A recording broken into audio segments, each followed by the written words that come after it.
Let's go to Indianapolis, where the Denver Broncos squared off against the Indianapolis Colts at Lucas Oil Stadium, where the Colts pulled off a dramatic comeback to edge Denver 29-28. The game was a roller coaster from start to finish, full of explosive plays, missed opportunities, and a rare penalty that changed everything. Denver came into the matchup looking to build on its offseason momentum. With a roster featuring playmakers and an offense expected to be aggressive, the Broncos believed they could dominate early and control the game.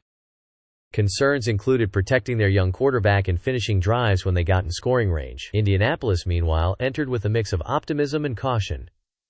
The offense under Daniel Jones showed flashes of promise, and the rushing attack, led by Jonathan Taylor, was expected to test Denver's run defense. But the Colts were aware that road mistakes and special teams errors could derail the effort.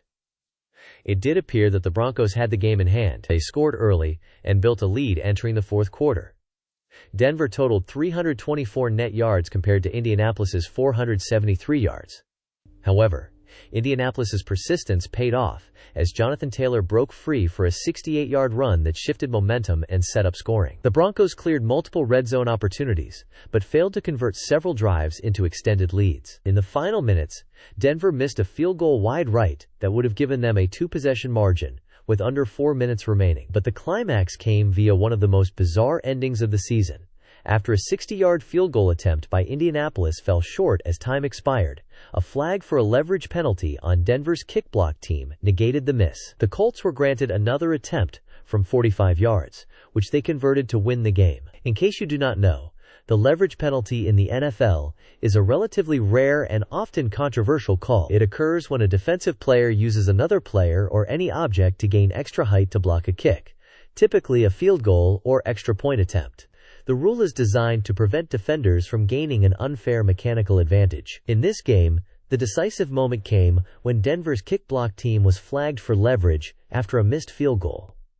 Without the penalty, the Colts would have lost the game, but the flag nullified the miss, giving Indianapolis another attempt, which they converted to win 29-28. Danny Dimes, the nickname Daniel Jones earned in New York for his ability to make precise, dime-like throws downfield, showed that he is still that guy in Week 2. Jones showed poise under pressure, making several critical throws that kept drives alive and set up scoring opportunities. While Danny Dimes has had his share of inconsistency earlier in his career with New York, in Indianapolis, he demonstrated why the nickname stuck. He delivered clean, accurate passes when it mattered most, especially on the game-tying drive late in the fourth quarter. While the nickname might have been from his past, but the performance reaffirmed that Daniel Jones still has the skill set that earned him it, now with more maturity and better surrounding talent. For the younger Bo Nix had a mixed outing. His stat line showed 22 of 30 passing for 206 yards, with 3 passing touchdowns and 1 interception. It demonstrated his ability to make plays in the red zone and connect for touchdowns early in the game. On the flip side, he was hampered by turnovers and inconsistency. The interception stalled a drive inside the opponent's 10, and his completion percentage of 73.3% belies some errant throws and missed opportunities.